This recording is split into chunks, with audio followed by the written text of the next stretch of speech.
Shalom à toutes et à tous au nom de Jésus-Christ. Enseignement spirituel inspiré de 1 Corinthiens 13, 1 à 13, centré sur la bonté comme état d'esprit et la puissance transformatrice de l'amour. L'esprit de bonté, le langage qui transforme le monde. Il existe un langage que tout humain comprend, même sans mots, la bonté sincère. Paul nous montre dans ce passage que la vraie grandeur spirituelle ne se mesure ni au talent, ni aux dons, ni aux exploits religieux, mais à l'état d'esprit intérieur qui les motive. Ce qui donne de la valeur à tout ce que nous faisons n'est pas l'action elle-même, mais l'esprit d'amour qui la porte.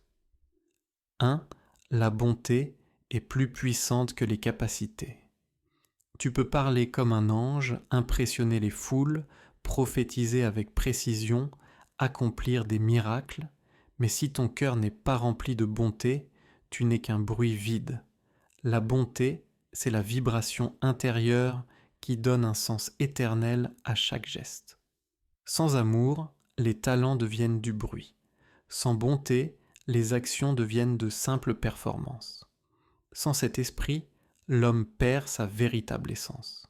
La bonté ne cherche pas à être remarquable, elle cherche à être vraie. 2. La bonté est un style de vie, pas un sentiment. Paul décrit l'amour comme une qualité active, une discipline intérieure, patience, donner du temps à l'autre, bienveillance, choisir volontairement la douceur, humilité, ne pas se placer au-dessus des autres, pureté, agir honnêtement, générosité, ne pas chercher son propre intérêt, paix intérieure, ne pas vivre irrité ou soupçonneux, joie de la vérité, aimer ce qui élève et construit. La bonté est un état d'esprit qui voit le bien, croit au bien, espère le bien et persévère dans le bien. 3. La bonté est une force indestructible. Tout ce qui est spectaculaire finira par passer les dons, les révélations, les connaissances, les exploits spirituels, mais la bonté, la vraie, celle qui vient de l'amour, ne disparaît jamais.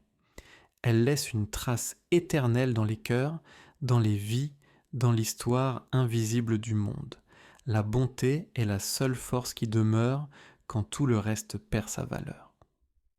4. La maturité spirituelle, c'est adopter l'état d'esprit de l'amour. Paul dit « J'ai abandonné ce qui était enfantin ».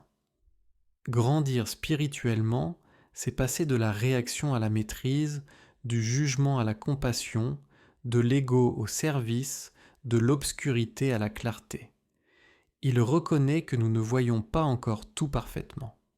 Mais chaque acte de bonté ouvre un peu plus notre regard, nous rapprochant du cœur de Dieu, jusqu'à ce jour où nous comprendrons pleinement. 5. La plus grande puissance, la bonté aimante. 3 forces tiennent le monde, la foi, l'espérance et la charité. La foi nous fait avancer, l'espérance nous fait tenir.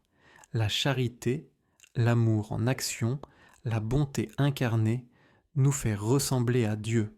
La bonté est la plus grande, car elle est la seule capable d'unir, de restaurer, de guérir et de transformer. Conclusion. Choisir la bonté comme état d'esprit. Vivre selon 1 Corinthiens 13, ce n'est pas être parfait, c'est décider chaque jour, d'aimer quand c'est difficile, d'être patient quand tout presse, de choisir la douceur quand la colère voudrait prendre place, d'être vrai même quand le faux attire, d'élever l'autre plutôt que soi-même.